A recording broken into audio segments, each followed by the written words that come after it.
Welcome to another episode of The Modern Moron. Have I got a treat for you during these otherwise tough and troubling times? An optimist to my pessimism, a glass half full to my flask half empty, a yin to my moronic yang. I miss Andrew Yang. Remember when we had a Democratic primary going on with a historic diversity of candidates that dwindled down to two old white guys? Those were simpler times, my friends. Yeah. My guest is a longtime friend, Susan Yeagley, from my days in Los Angeles with the Groundlings Theater. We were in the Sunday Company together, which is kind of like comedy boot camp for stretches of 6 months at a time. It's pretty much a 24/7 affair, rewarding and emotionally brutal at the same time. I'll speak for all Sunday Company alumni in saying that regardless of the outcome, I don't know of anyone who regrets the experience. And I'm really digressing today. Maybe it's cabin fever. Susan and I cover a lot of ground, so I've decided to break it up into two parts, mainly so I can get you to come back for another episode. We're going to talk about the coronavirus and the self-quarantine, of course. We also talk about ways to cope, like therapeutic plate smashing and axe throwing. Not only do we talk about COVID-19, we will learn from Susan about the self-quarantine COVID-15, which you're definitely going to want to hear about. She tells us what it's like to grow up in Nashville, Tennessee, and not be able to sing. Apparently, it's a given that you'll sing and play 5 different instruments at the same time. I said this last week, and I'll say it again. This is not a place to go for advice or information about this pandemic, and I guarantee you that we'll try to make light of this situation. So this is not the podcast for you if you're sensitive about the coronavirus as a topic. You probably have seen Susan play her character Jessica Wicks on NBC's Parks and Rec, which you can still catch on Netflix and Hulu. What a great show to binge watch while you're stuck in the house.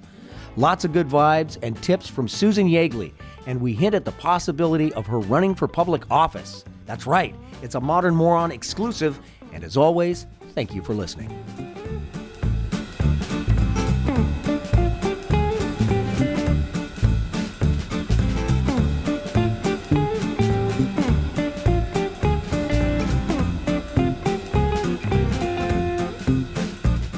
You're on your couch now? Yes. Great. You're comfy, cozy? As comfortable, cozy as I can be with the coronavirus widespread, yes. Oh my gosh, right? When did you guys go into self-quarantine? I would say we wanted to break the back of this thing early, just because I have a lot of medical people in my family who said... Oh, okay. You were getting good advice early on. Early on, said, let's knock this puppy out. So we started, I would say, last Friday. Mm-hmm. But I will go to the grocery store about every third day, and I put on a full Halloween costume.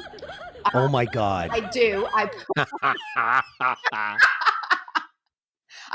What do you look? Are you full on hazmat when you walk into the grocery store? Full on hazmat. Because, Steve, our groundlings work, we have a lot of costumes in storage. I know. Yeah. Do you put on a wig just to protect your scalp? Well, I have many wigs, but the wig has to match the outfit. So my Bumblebee outfit, I wore a black wig because that matched the whole gold and black theme. I had a Grease costume as a pink lady, and I did a pink wig, and I did a mask. A ghost is really the best costume. Yeah, I guess it is. Now, all seriousness, did you wear a costume into the grocery store? Absolutely. Yes, I did. You got full-on donned a Bumblebee costume and walked into the grocery store. Bumblebee costume. Yes, I did. Because it had a mask to it. It had this bee mask. And I just really wanted to have a mask over my face. And because I lived... And nobody thought you were trying to rob the store? No. They thought maybe I was going to try to get free samples at Whole Foods or something. And you cleared out all the honey. I cleared out all the honey. But it's California, That's right. We take risks here, man. We do. So the calculated risk. So but by the door I have different gloves. I'm just really overly cautious because I feel the way I look at it, let's say we're all lucky enough to live 100 years, lucky or unlucky to live 100 years on this planet. So big deal. We take 2 months of our life to be overly cautious, to wear a Halloween costume and gloves to the grocery store. It's not that big a deal in the scheme of things. And if it helps save lives, it's all worth it. Drop the mic. Wow, you need to go down to South Beach, Florida and tell all the college kids on spring break that. I cannot believe someone was telling me there's, 35 kids in a Pinkberry. And I just go, that cannot be happening. People cannot be congregating in yogurt stores and going to the beach and having beers. It's just not, it's not for America. We can't be doing that for common good. Wow. Let me get off the coronavirus topic for a second. Okay. You said early on, you cursed, right? And I said, it's so refreshing to hear you curse. And you said, hey, what did you say? A lot of growing up. Happened in 20 something years since I guess I saw you recently at our home, which was so great to see you. But it's been since we were in the Groundlings together, 20. Easily. It was 98. So 20 change, 22 years. A lot of livings happened. Lot of living. A lot of bumblebee costumes, my friend. What? The way you said that, it made me think, like, what has happened to you? Like, how do you feel looking back at yourself? Like, what would you tell that girl 20 years ago? I'd tell her to please stop putting so much mousse in her hair, because it was ginormous. I remember even like big hair was big in the 80s. Why did I have big hair in 1998? I don't know. Because you're from Tennessee? I'm from Tennessee. But I remember still on Sunset Boulevard getting in a friend's car and they had to open the sunroof to get my hair inside. Stop it. Yeah, it still was so big. No, I would tell that girl, that's a great question, by the way. I would tell her to stop worrying that everything is going to work out just fine. And that's hard. Yeah. It's easy to say that, but isn't that hard to just have it in your soul? Yeah. To live it and just to say it's all going to be okay. And your career will be different than you anticipated. You're not going to have Meryl Streep's career. My friends, thank you, all of you, for this inexplicably wonderful career. Thank you so much. Thank you. Right.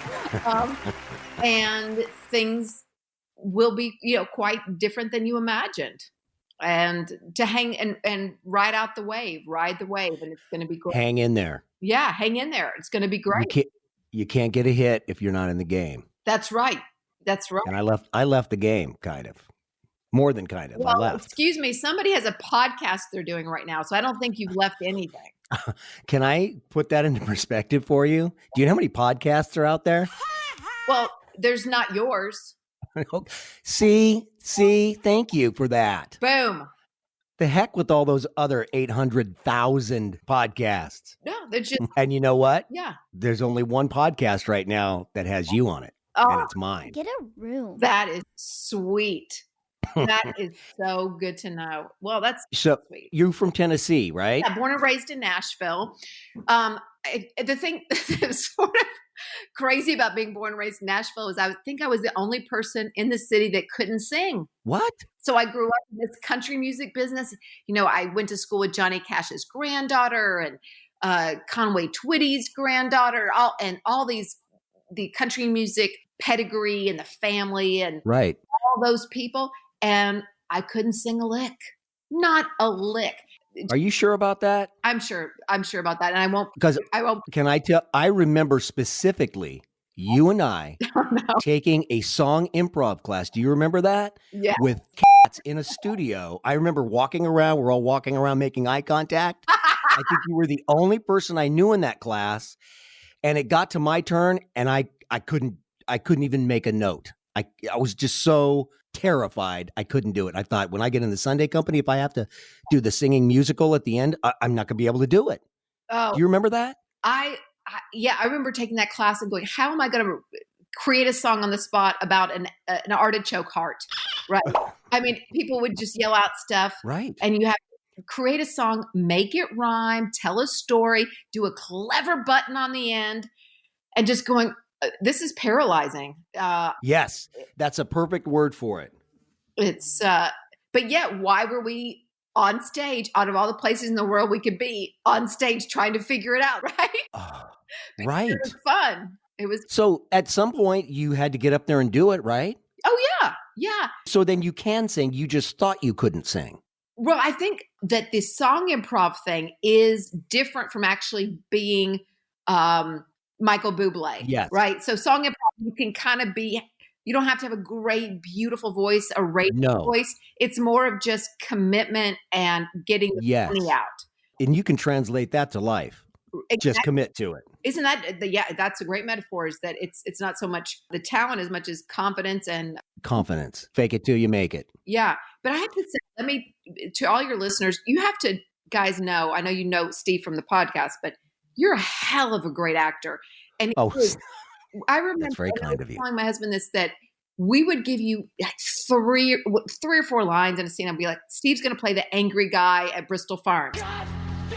Steve's going to play the angry dad at Jiffy Lube. God damn it! Because, brother, you can play anger like nobody can. You can freaking hit anger out of the park. God damn it! I wonder why that is. I got no life. You would come on stage and I would be in tears. You would take these like little lines and God, you're so convincing. I mean, you're Well, that's not acting, first of all. okay. Well, That's just therapeutic venting. just venting, but boy, you would play it so serious. You never cracked in a scene ever. You were so freaking wickedly funny. It was always a joy to put you in anything. Oh, bless your heart. Well, yeah, the anger thing just comes natural. And I'll have you know, I don't know, have you lost?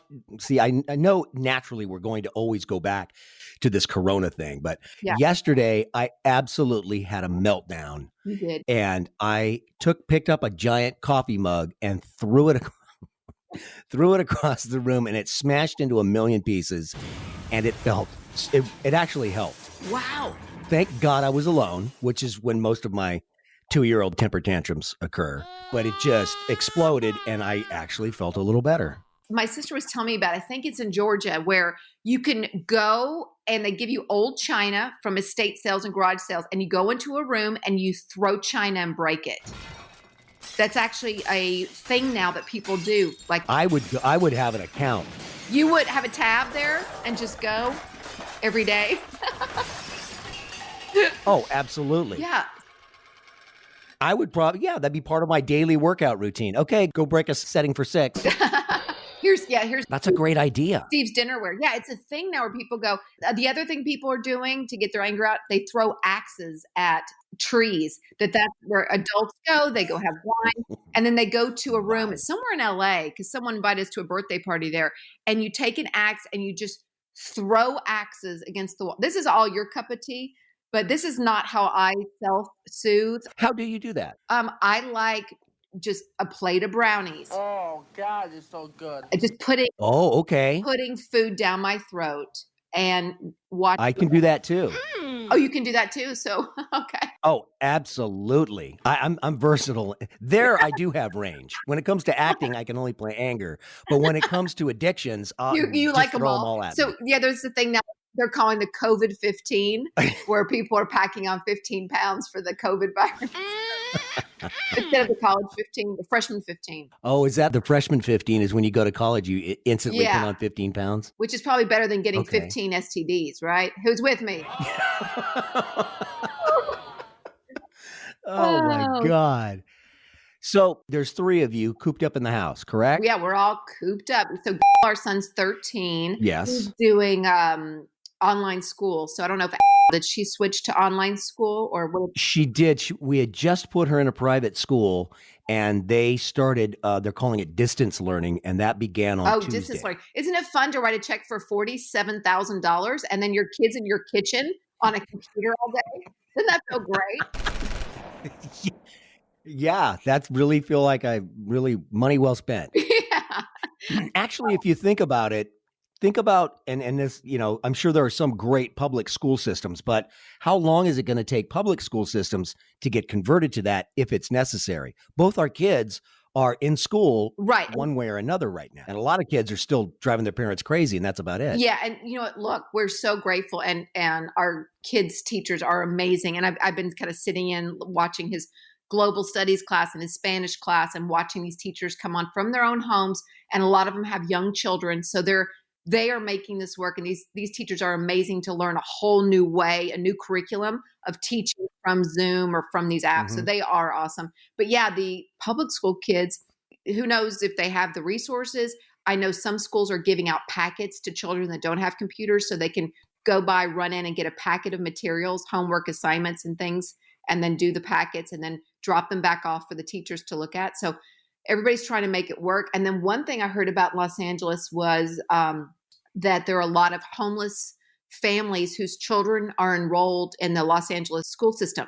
So these schools give food stability. So they give breakfast and lunch to the kids whose parents are homeless. So if these schools close, they're not getting those meals. Also, some of the schools do the family's laundry, which I think is so awesome too. So, but I think Gavin Newsom is working at keeping the cafeterias open for those kids so they can go by and get breakfast and lunch, which is great because we got to keep these consistencies for these children, you know? Yes, that's a great little spiel of information. I didn't know that much was going on. Yeah. And two, that was a friend shared that with me, that homeless population in Los Angeles is ginormous and growing every day. But the fact that the children of the homeless people are able to be enrolled in school and go to school and have the meals and get their laundry done, that's a beautiful thing, you know, to break the pattern and get them educated. And so we got to keep that open and got to keep those kids fed. And wow, you need to run for public office. Oh, well, I don't know. I mean, did you ever think about that? You know what? I say this, that's so sweet of you to say. Humbly, I have a lot of opinions. And maybe someday I would think about that. What do you think would be a good introductory, like city council or maybe PTA? Just running for Miss Pacific Palisades pageant?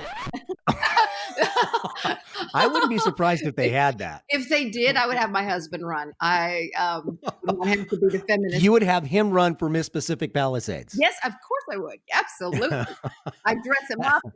We'd have to, we'd have to break the mold with that, but he would have top fashion and makeup beauty tips. Yeah, I could. I've got some good ball gowns he could wear. We could get him ready for Miss Pacific Palisades pageant. But that's a good question. What would be the entry level of someone? I'm 49 years old. What would be? I mean, do you go for senator? I don't know. I wonder what the highest position somebody's just. Well, unfortunately, I can think of it. Unfortunately, I just thought of it. I answered my question right in the middle of it. I brought back the old light bulb. I just saw a big orange Cheeto that came to my head. Yes. Don't be rude.